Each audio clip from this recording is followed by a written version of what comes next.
All right, so get ready to like dive headfirst into this world where magic is like totally real. But it's fading fast. And that's what we're talking about today.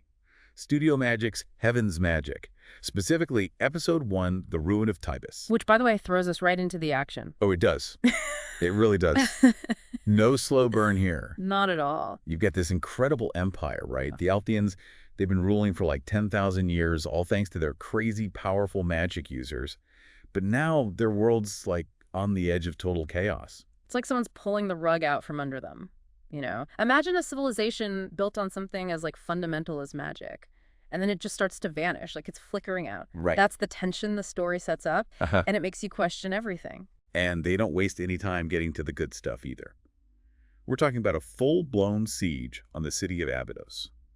And this isn't just any city. It's like their main line of defense on the edge of the empire. Yeah, it's crucial. And to make matters worse, their magic core.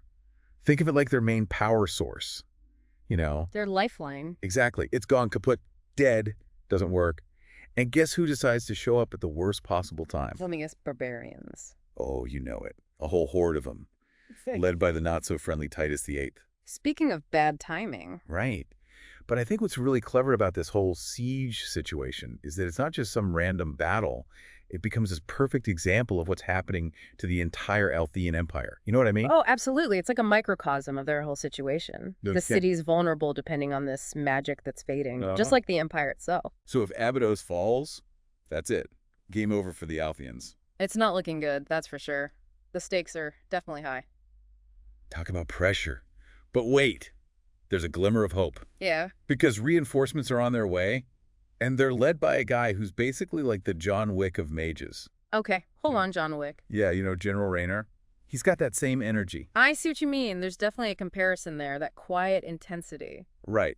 It's not just about being a skilled warrior or anything. Though Raynor is definitely that. It's deeper.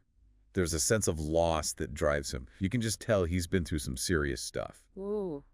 And the story doesn't shy away from that at all. We get that flashback to the Tybis incident, which honestly is a masterclass in storytelling. Oh yeah, let's talk about Tybis, because that's where things get really good. It sets the stage for everything. Right. So a year before the events of this episode, Raynor leads this crazy mission to save some captured soldiers, including a female mage named Kate, who we'll definitely come back to later. But the thing is, they're deep in enemy territory. Like, deep. And magic is known to be super unreliable in this region. But Raynor, fueled by duty, and let's be real, probably some deeper feelings for Kate. There's definitely something there. Oh, yeah. Yeah. Let's just say he unleashes the full force of his power, like we've never seen before. And we're not talking about your average magical duel here. This is next level stuff. Oh, yeah. We're talking bending storms to his will, drying up an entire river with his sword. His sword. Don't forget about the sword. Oh, right.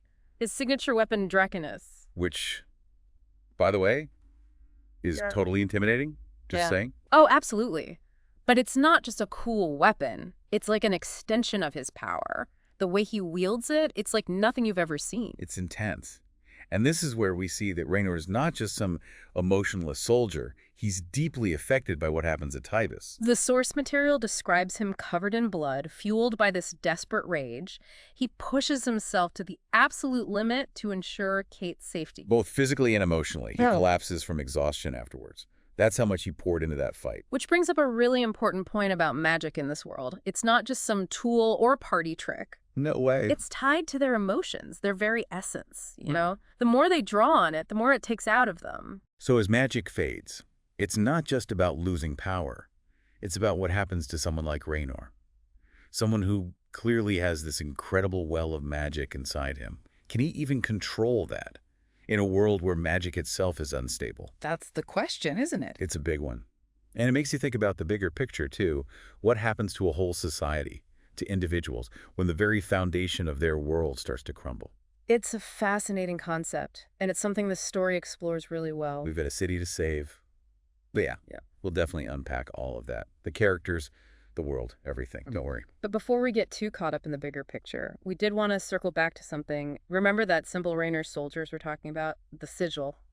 The dragon. That's everywhere. Right. On their uniforms, their ships. Even their weapons. It seems like a pretty big deal. It is. It represents more than just a fearsome beast. You see, it's a symbol of Raynor's past, a reminder of what happened at Tybis. So it's like a walking, talking reminder of all that loss and sacrifice, and somehow that inspires his troops as they're marching into battle. Well, the way the source material describes it, the sigil itself is like infused with Raynor's power, almost like a conduit. Whoa, hold on. So it's not just a cool emblem, it's like a source of magic itself. That's what makes it so fascinating.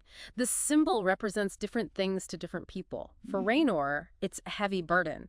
But for his soldiers, it's a symbol of hope. Because they see what Raynor accomplished at Tybis. Yeah. And it gives them courage. Exactly. It's a reminder that even when things are at their darkest, there's still a chance for victory. And isn't that something we can all use a little more of?